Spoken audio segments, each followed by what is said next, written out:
E se a sua própria madrasta vendesse você como escrava, forjasse a sua morte, e roubasse toda a sua herança?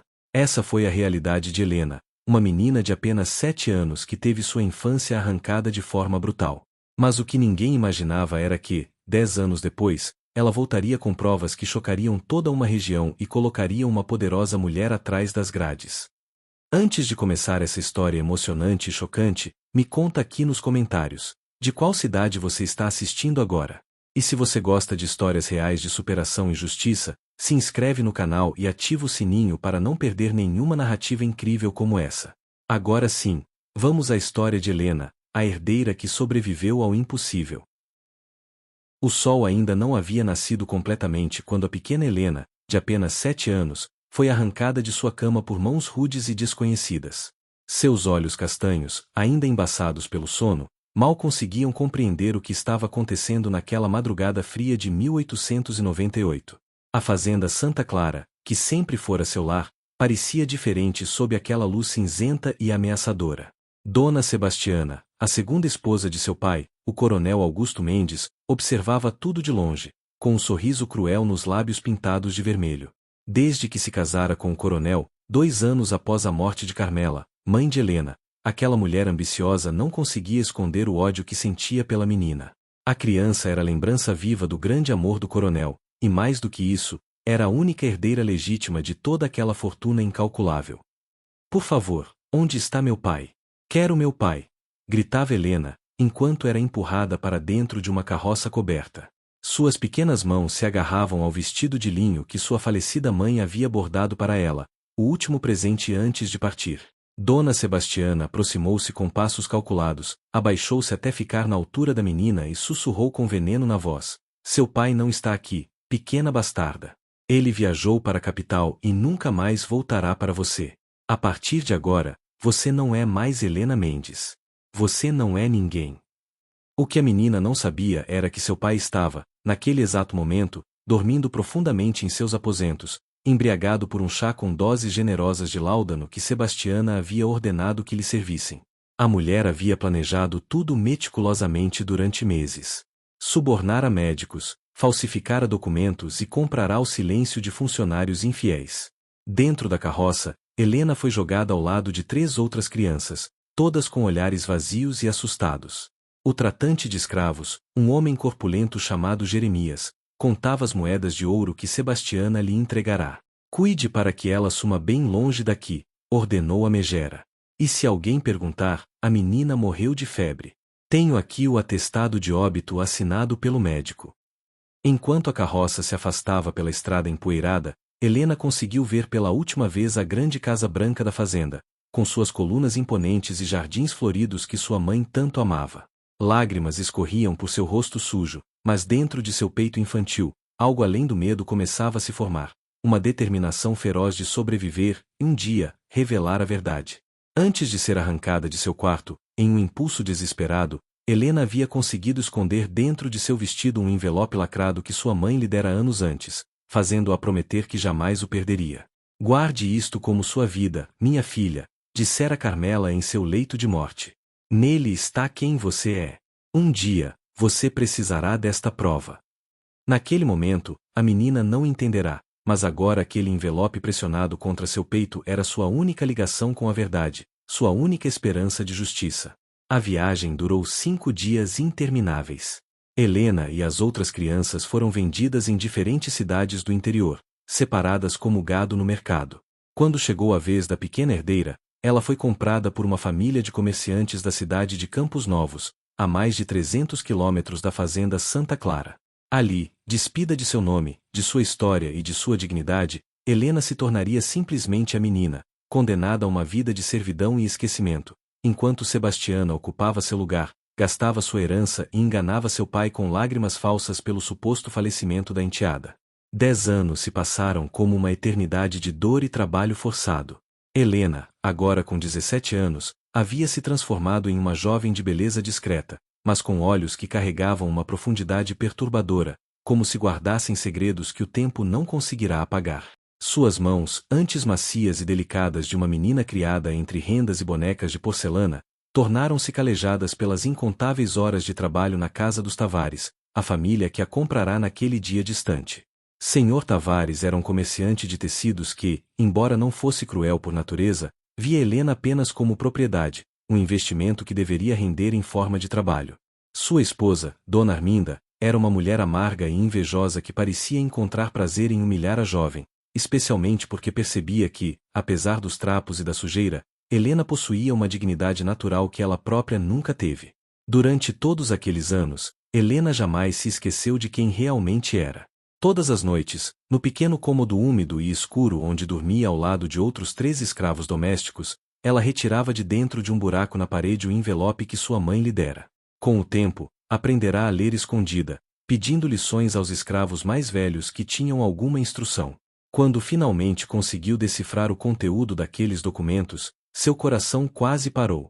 Dentro do envelope amarelado pelo tempo estavam sua certidão de nascimento original, registrada no cartório da comarca de Santa Clara, onde constava claramente: Helena Carmela Mendes, filha legítima de Augusto Mendes e Carmela Silva Mendes, nascida em 15 de março de 1891. Havia também o testamento manuscrito de sua mãe, reconhecido em cartório, onde Carmela declarava que todos os seus bens pessoais e sua parte na fazenda deveriam ser herdados por sua única filha. E mais impressionante, havia uma carta detalhada escrita por sua mãe semanas antes de morrer, onde ela expressava temores sobre as intenções de Sebastiana e pedia testemunhas que protegessem sua filha. Minha querida Helena, dizia a carta com a caligrafia trêmula de Carmela. Se você está lendo isto, é porque eu não estive aqui para protegê-la como deveria. Perdoe-me, minha filha. Mas saiba que você é herdeira legítima de tudo que construía ao lado de seu pai. Sebastiana é uma víbora que se aproximou de nós com segundas intenções. Temo por você. Guarde estes papéis, pois eles são a prova de seu sangue e de seu direito. Seu pai a ama mais do que a própria vida, nunca duvide disso. Se algo me acontecer e você for separada dele, busque-o, mostre-lhe estas provas. A verdade sempre vence as trevas, minha pequena. Lágrimas escorriam pelo rosto de Helena toda vez que lia aquelas palavras. Durante anos, ela formulou planos de fuga, mas sempre esbarrava na cruel realidade. Era apenas uma escrava sem recursos, em uma sociedade onde sua palavra não valia nada contra a de seus senhores. Além disso, havia o medo de que, se tentasse fugir e fosse capturada, os Tavares descobrissem e destruíssem os únicos documentos que provavam sua verdadeira identidade. Mas em 1908, algo mudou. A Lei Áurea havia sido promulgada havia 20 anos, e embora a escravidão fosse oficialmente legal, todos sabiam que muitas famílias continuavam mantendo trabalhadores em regime de servidão, especialmente no interior do país onde as leis demoravam a chegar. No entanto, começavam a surgir grupos abolicionistas e advogados que viajavam pelo interior oferecendo ajuda jurídica aos ainda escravizados. Foi quando um jovem advogado chamado Dr. Henrique Sampaio chegou a Campos Novos. Ele havia ouvido rumores sobre casas que ainda mantinham trabalhadores em condições análogas à escravidão e estava determinado a investigar. Helena, que naquele dia estava no mercado comprando mantimentos para os Tavares, ouviu as pessoas comentando sobre o advogado que estava hospedado na pensão da cidade e oferecendo consultas gratuitas. Naquela noite, pela primeira vez em 10 anos, Helena tomou uma decisão que mudaria o rumo de sua vida. Ela fugiria, não para longe, mas para perto da verdade. Procuraria aquele advogado, mostraria seus documentos e, finalmente, iniciaria a jornada de volta para casa, para confrontar Sebastiana e reencontrar seu pai. Mas ela não fazia ideia de que a mulher que destruíra sua infância havia, ao longo daqueles anos, consolidado seu poder de formas ainda mais sinistras e perigosas. A madrugada estava fria e envolta em névoa quando Helena decidiu executar seu plano. Seu coração batia tão forte que parecia ecoar na escuridão do pequeno cômodo onde dormia. Ela esperou até que os roncos dos outros escravos se tornassem regulares e profundos, então se levantou com cuidado, vestindo seu único vestido menos esfarrapado e calçando as alpercatas gastas que usava aos domingos para ir à missa. Com mãos trêmulas, pegou o precioso envelope que havia protegido por uma década como se fosse sua própria alma. Envolveu-o em um pedaço de tecido encerado para protegê-lo da umidade e o escondeu entre as dobras de seu vestido, bem junto ao coração. Antes de sair, olhou uma última vez para aquele lugar que havia sido sua prisão durante anos intermináveis. Não sentiu pena, apenas um estremecimento de terror ao pensar no que aconteceria se fosse capturada. A pensão onde Dr. Henrique Sampaio se hospedava ficava do outro lado da cidade, a cerca de 40 minutos de caminhada. Helena sabia que teria no máximo 2 horas antes que Dona Arminda acordasse e descobrisse sua ausência. As ruas desertas testemunhavam sua fuga silenciosa, apenas os cães vadios a seguiam curiosos por alguns metros antes de desistir. Quando finalmente chegou à pensão, o dia começava a clarear timidamente no horizonte. A proprietária, Dona Eulália, uma mulher idosa de olhar bondoso, estava varrendo a calçada. Ao ver Helena, obviamente uma escrava fugida pelo aspecto de suas roupas e pelo medo estampado em seu rosto, a mulher hesitou. "Menina, você está encrencada?" perguntou em voz baixa. "Preciso falar com o Dr. Henrique Sampaio", disse Helena, e sua voz, embora trêmula, carregava uma determinação que impressionou a velha senhora. "É um assunto de vida ou morte. Por favor, senhora, é sobre meus direitos. Tenho documentos." Algo no olhar daquela jovem tocou Dona Eulália. Talvez fossem os olhos que, apesar da pobreza e do sofrimento visível, mantinham uma centelha de dignidade. Talvez fosse a menção aos documentos, algo que uma escrava comum dificilmente teria. "Suba", disse ela, apontando para a escada. "Segundo andar, porta da esquerda. Mas seja rápida, menina. Se alguém vier procurando por você, não poderei mentir." Helena subiu os degraus com o coração disparado. Bateu na porta indicada e, após alguns segundos que pareceram eternos, ouviu uma voz masculina sonolenta. "Quem é?" "Por favor, doutor, preciso de ajuda urgente", respondeu Helena, tentando controlar o tremor em sua voz. "É sobre documentos que provam que fui escravizada ilegalmente." A porta se abriu revelando um homem de aproximadamente 30 anos, cabelos escuros desalinhados pelo sono, usando apenas calças e camisa entreaberta. Seus olhos, porém, estavam imediatamente alertas. Dr. Henrique Sampaio havia dedicado sua vida a casos como este, e desenvolvera um instinto para reconhecer quando estava diante de algo verdadeiramente importante. "Entre", disse ele, afastando-se e indicando a única cadeira do modesto quarto. "Conte-me tudo, desde o início." E Helena contou. Pela primeira vez em 10 anos, ela narrou sua história completa. A morte de sua mãe, o casamento de seu pai com Sebastiana, o ódio da madrasta, o sequestro na madrugada, a venda como escrava, os anos de servidão. Conforme falava, as lágrimas escorriam livremente por seu rosto, mas sua voz permanecia firme. Quando terminou, retirou o envelope de dentro do vestido e o entregou ao advogado. Dr. Henrique abriu-o com cuidado reverente e começou a examinar cada documento. Seus olhos se arregalaram progressivamente conforme lia. "Meu Deus", murmurou ele. Isto é extraordinário. Estes documentos são legítimos, todos com selos e reconhecimentos de firma. Você tem aqui provas irrefutáveis de que é Helena Mendes, filha legítima e única herdeira do coronel Augusto Mendes." Ele levantou os olhos para ela, e Helena viu algo que não via há muito tempo nos olhos de alguém: respeito. "Senhorita Mendes", disse ele, usando seu nome verdadeiro pela primeira vez em uma década. "O que foi feito com a senhora é um crime gravíssimo. Não apenas escravidão ilegal, mas também sequestro, falsificação de documentos, fraude e conspiração. Vou ajudá-la a recuperar sua vida, sua identidade e sua herança. Mas devo avisá-la, este será um caminho difícil e perigoso. Pessoas que cometem crimes dessa magnitude não desistirão facilmente." Helena assentiu, enxugando as lágrimas. "Eu sei, doutor. Mas esperei 10 anos por este momento. Não tenho mais medo. Só quero rever meu pai e fazer justiça."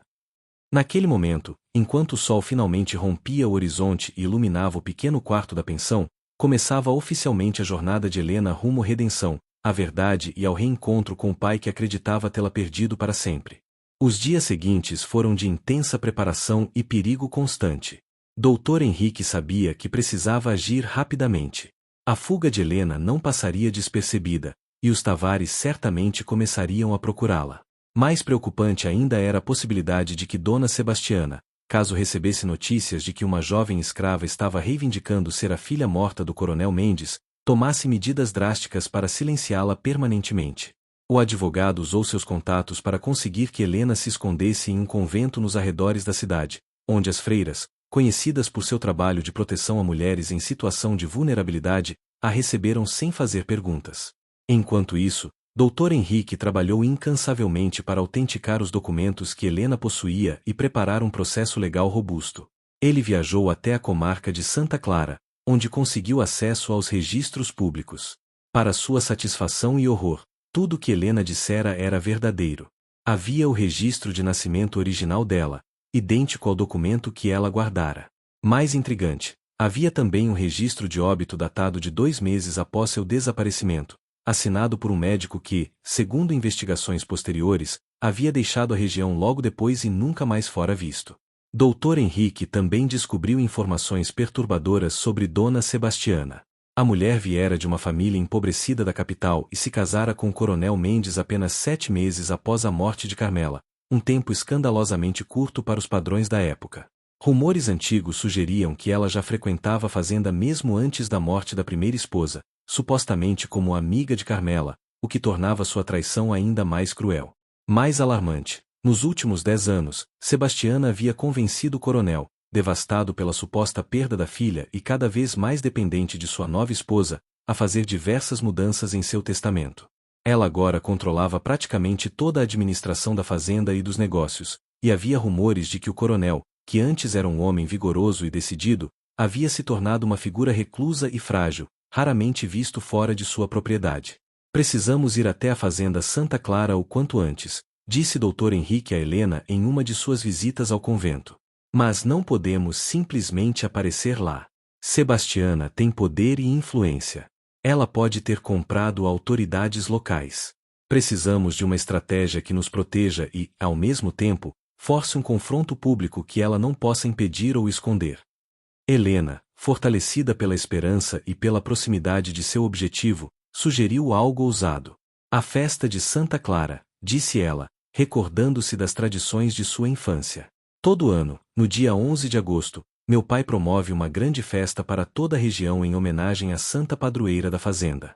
É um evento público, com centenas de convidados, fazendeiros, autoridades, comerciantes. Sebastiana não poderia me impedir de entrar sem causar um escândalo enorme diante de todos. Dr. Henrique considerou a ideia e seus olhos brilharam. É perfeito. Um confronto público, com testemunhas de peso, onde ela não poderá usar violência ou ameaças sem se expor. E mais, levarei comigo 2 outros advogados do meu escritório e um escrivão oficial para documentar tudo o que acontecer. Também alertarei discretamente algumas autoridades da capital sobre o caso, para que não possam ser ignoradas. Os 2 meses seguintes foram de preparação meticulosa.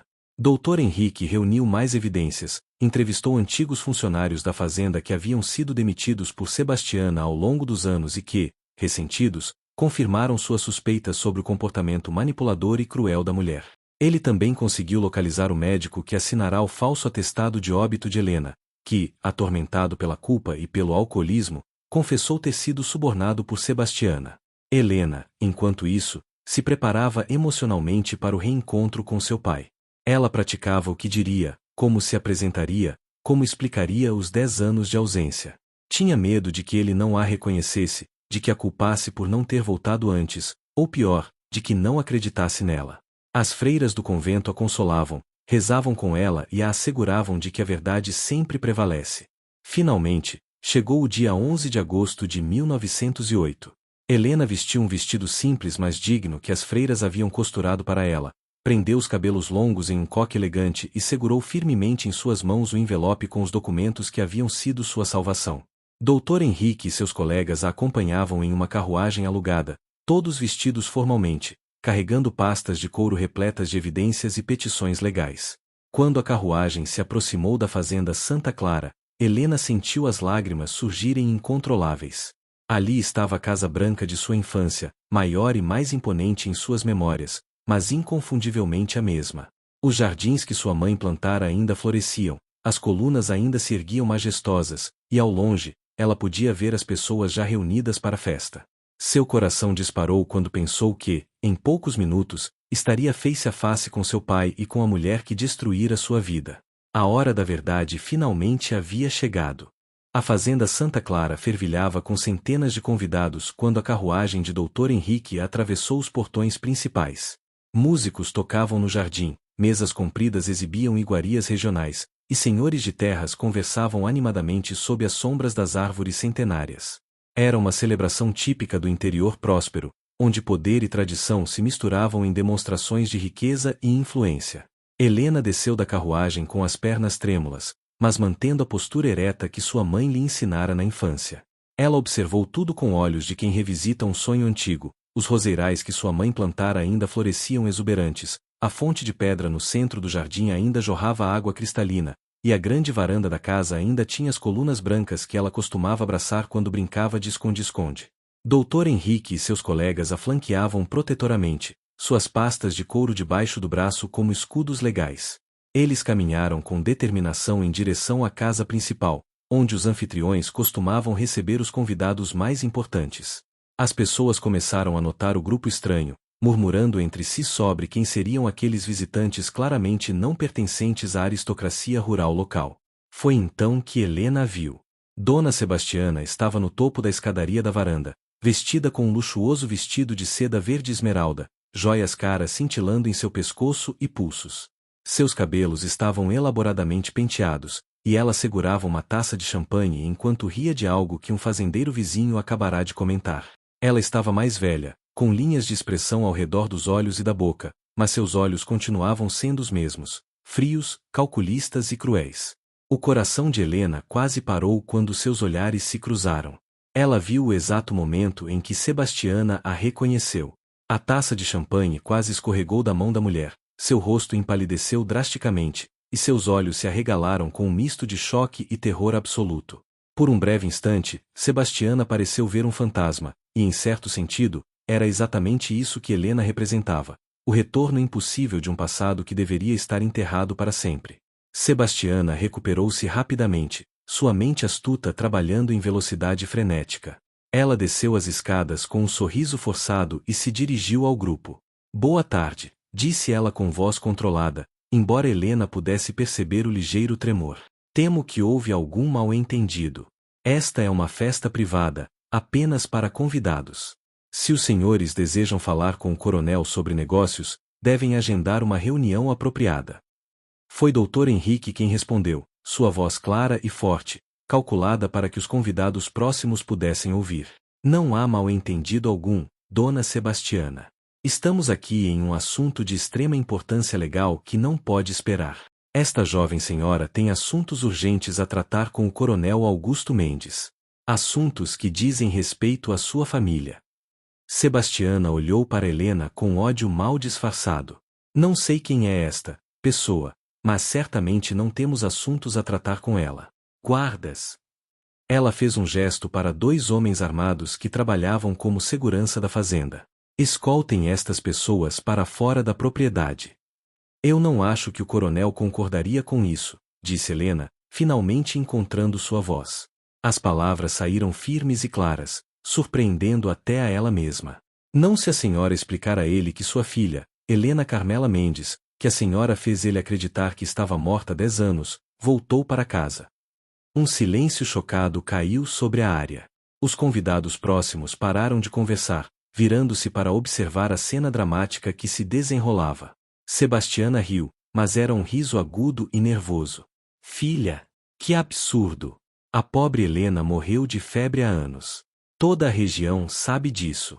Isto é uma farsa cruel, uma tentativa de extorsão. Então como explica isto?"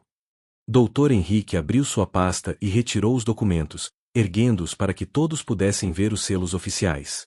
Certidão de nascimento original, testamento de Carmela Silva Mendes, registros de cartório, tudo comprovando que esta jovem é Helena Mendes. E mais, temos confissão assinada do médico que foi subornado pela senhora para forjar um atestado de óbito falso.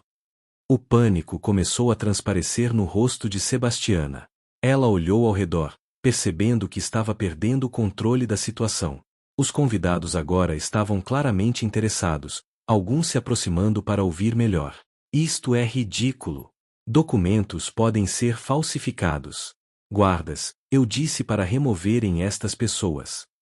Mas antes que os guardas pudessem agir, uma voz rouca e chocada veio de trás de Sebastiana. "Esperem." Todos se viraram.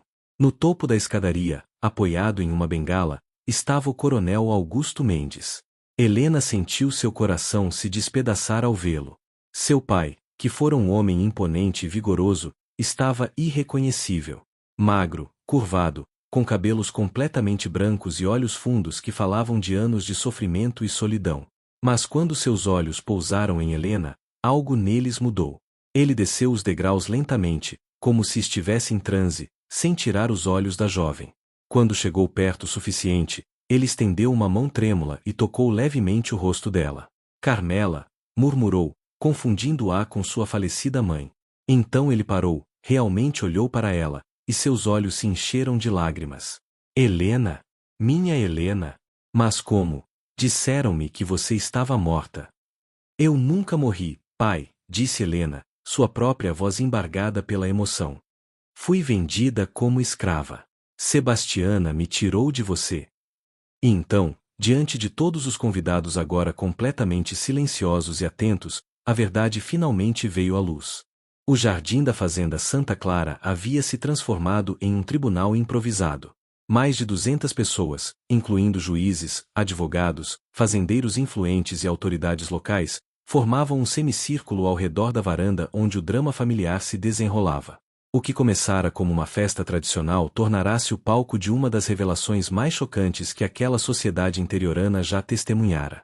O coronel Augusto Mendes estava sentado em uma cadeira trazida às pressas por um servo, ainda segurando a mão de Helena como se temesse que ela desaparecesse novamente e se a soltasse. Lágrimas escorriam livremente por seu rosto envelhecido enquanto ela contava, com voz embargada mas firme, cada detalhe de sua odisseia. A madrugada em que foi arrancada de sua cama, a venda como escrava, os 10 anos de servidão e sofrimento. Sebastiana tentava manter a compostura, mas seu rosto estava pálido como papel e suas mãos tremiam visivelmente. Isto é uma farsa, repetia ela, mas sua voz havia perdido toda a convicção. Uma impostora treinada para se passar por minha enteada morta. Augusto, meu amor, não acredite nestas mentiras. Dr. Henrique Sampaio deu um passo à frente, assumindo o papel de promotor naquele julgamento público. Então a senhora nega que conspirou com o tratante de escravos Jeremias Cardoso para vender a menina Helena? Nega que subornei o Dr. Felício Montenegro para forjar um atestado de óbito falso? Ele retirou de sua pasta um documento e o leu em voz alta. Esta é a confissão assinada do próprio Dr. Montenegro, que atualmente se encontra em estado de saúde debilitado mas com a consciência atormentada, admitindo que foi pago pela senhora a quantia de 500 libras esterlinas para declarar falsamente a morte de Helena Mendes em agosto de 1898. Um murmúrio chocado percorreu a multidão. O coronel ergueu os olhos incrédulos para Sebastiana. 500 libras? Sua voz era quase um sussurro. De onde você tirou tal quantia? Das joias de sua falecida esposa, coronel, respondeu Dr. Henrique. Joias que Dona Sebastiana alegou terem sido roubadas por uma criada logo após o falecimento de Dona Carmela. A mesma criada que desapareceu misteriosamente e nunca foi encontrada, apesar da busca oficial. Ele fez uma pausa dramática. Temos motivos para crer que aquela pobre mulher foi assassinada para silenciá-la. Sebastiana recuou um passo, seu rosto agora cinzento. Não. Vocês não podem provar nada disso. São apenas acusações infundadas. Mas Dr. Henrique não havia terminado. Temos também o depoimento de 3 ex-funcionários desta fazenda, demitidos pela senhora ao longo dos anos, que confirmam terem presenciado seu tratamento cruel com a menina Helena antes de seu desaparecimento. Um deles, o antigo cocheiro Miguel Ferreira, afirma ter sido ordenado por vossa pessoa a preparar uma carruagem na madrugada de 20 de agosto de 1898, carruagem essa que ele viu partir com uma criança chorando dentro, escoltada por homens que ele reconheceu como mercadores de escravos. Helena, reunindo toda sua coragem, soltou a mão de seu pai e se aproximou de Sebastiana. As 2 mulheres ficaram frente a frente, uma representando a inocência destruída, a outra a ambição sem limites. Eu tinha 7 anos, disse Helena, sua voz firme ecoando no silêncio tenso. Eu chorei por meu pai todas as noites durante anos. Sofri fome, frio, espancamentos. Dormi no chão de porões úmidos. Trabalhei até minhas mãos sangrarem. E em cada momento de dor, eu me perguntava, por que minha madrasta me odiava tanto? O que eu, uma criança, havia feito para merecer tanto ódio? Lágrimas brilhavam nos olhos de Helena, mas sua postura era de uma rainha. Agora eu entendo. Não era sobre mim. Era sobre ganância. Você queria a fortuna de meu pai, a fazenda de minha mãe, tudo que meus pais construíram juntos. E eu, a herdeira legítima, era apenas um obstáculo a ser removido. O coronel Augusto levantou-se com dificuldade, apoiando-se em sua bengala. Seu rosto estava transfigurado pela raiva e pela dor. Sebastiana, sua voz trovejou com um resquício da autoridade que um dia possuíra. Durante 10 anos eu chorei minha filha. Visitei seu túmulo todas as semanas. Perdi a vontade de viver. E durante todo esse tempo, você sabia que ela estava viva, escravizada, sofrendo? Como pode existir tamanha crueldade em um coração humano? Sebastiana, vendo que estava encurralada, tentou uma última cartada. Ela se jogou aos pés do coronel, agarrando-se às suas pernas. Augusto, meu amor, eles estão mentindo. É uma conspiração. Esta mulher é uma impostora treinada para nos extorquir. Por favor, acredite em mim. Eu amo você. Tudo o que fiz foi por nós. Mas o coronel a afastou com desprezo. Guardas, sua voz ecoou com a autoridade de quem estava acostumado a ser obedecido. Prendam esta mulher. Ela permanecerá confinada em seus aposentos até que as autoridades legais venham buscá-la. Ele olhou ao redor para os convidados, muitos dos quais eram figuras importantes da região. Senhores, peço que sejam testemunhas do que aqui ocorreu. Minha filha, Helena Carmela Mendes, minha única e legítima herdeira, voltou dos mortos. E a mulher que eu, em minha cegueira, chamei de esposa, é uma criminosa que será julgada pela justiça. 2 guardas avançaram e agarraram Sebastiana pelos braços. Ela tentou se debater, sua compostura finalmente se despedaçando completamente. Não. Vocês não entendem. Eu merecia tudo isso. Carmela era tola, ela não sabia o valor do que tinha. Eu era mais adequada para ser a senhora desta fazenda. Helena era apenas uma criança mimada que não fazia nada além de choramingar pela mãe morta. As palavras venenosas chocaram todos os presentes. Era uma confissão completa, arrancada pela raiva e pelo desespero. Sim, eu paguei para tirá-la daqui, gritou Sebastiana enquanto era arrastada. Sim, eu forjei sua morte. E não me arrependo. Esta fortuna deveria ser minha. O silêncio que se seguiu era absoluto. Até mesmo os pássaros pareciam ter parado de cantar. Então, espontaneamente, uma pessoa começou a aplaudir. Depois outra, e outra, até que todo o jardim ecoava com aplausos para Helena, para sua coragem, para sua justiça finalmente alcançada. O coronel Augusto virou-se para sua filha e, pela primeira vez em 10 anos, sorriu verdadeiramente. Bem-vinda ao lar, minha filha. Bem-vinda ao lar. E quando pai e filha se abraçaram, não havia olhos secos entre os presentes, testemunhando não apenas o fim de uma injustiça terrível, mas também a prova de que, mesmo nas circunstâncias mais sombrias, a verdade e o amor podem prevalecer. Os meses que se seguiram àquele dia histórico na fazenda Santa Clara foram de intensa transformação e cura. Sebastiana foi formalmente presa e julgada em um tribunal da capital, onde seu caso se tornou notório em toda a província. Os jornais estamparam manchetes sobre a megera de Santa Clara e o milagre do retorno da herdeira perdida.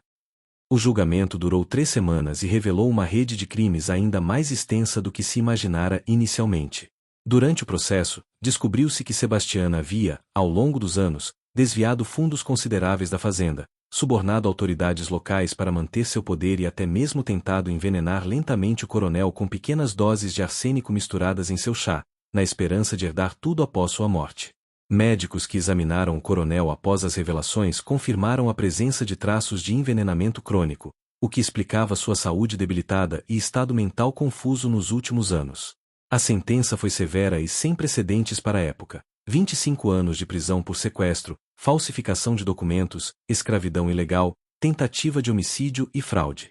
Sebastiana foi levada acorrentada para a penitenciária da capital, seu vestido de seda substituído por um uniforme cinza de prisioneira. Quando passou por Helena pela última vez na saída do tribunal, tentou cuspir nela, mas foi contida pelos guardas. Você nunca mereceu nada disso, gritou com ódio. Helena apenas a olhou com tristeza e respondeu calmamente, mas eu tinha direito a tudo isso. E mais importante, eu tinha direito a ter meu pai, minha infância, minha dignidade. Coisas que você nunca poderá me devolver, mas que finalmente recuperei. De volta à fazenda Santa Clara, Helena dedicou-se a ajudar seu pai a se recuperar. Com o fim do envenenamento gradual e cercado pelo amor de sua filha reencontrada, o coronel Augusto começou a mostrar sinais de melhora notável. Seu apetite voltou, sua mente clareou, e embora nunca recuperasse completamente o vigor de seus anos de juventude, ele voltou a sorrir, a passear pelos campos que tanto amava e a administrar seus negócios com a ajuda de Helena. Pai e filha passavam horas conversando, preenchendo a lacuna de 10 anos de separação. O coronel chorava ao ouvir os detalhes do sofrimento de Helena, e ela chorava ao saber como ele havia definhado de tristeza acreditando-a morta. Mas gradualmente, as feridas começaram a cicatrizar.